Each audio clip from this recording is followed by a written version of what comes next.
If you could were in the front office with the Jets right now, who is the free agent wide receiver that you would love to bring into this team to pair with Garrett Wilson and make Garrett Wilson's life a little bit easier? I mean, the free agency list is not particularly exciting, unsurprising, because that's how free agency works. I think if you look, you see a name like Chris Godwin, you see a name like Amari Cooper. We've been talking about Chris Godwin for a decade plus. Now, I love the player, but he's starting to get banged up a little more. I still kind of feel like he ends up going back to Tampa. I don't think the Jets are going to be in the T. Higgins business, so I'm not even going to bring him up. You would not see me complain if they went and got Godwin. I just don't think it's likely to happen.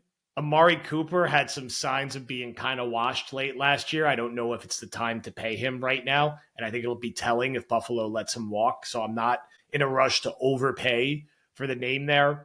You know, there's some rumblings. Maybe a guy like Christian Kirk gets let go, and like a guy that got criminally overpaid, but is still like a decent football player. And if you get him on the right money, he's fine.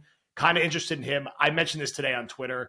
I like Darius Slayton. I've liked Darius Slayton for a long time. I don't think Darius Slayton is some like star starting receiver.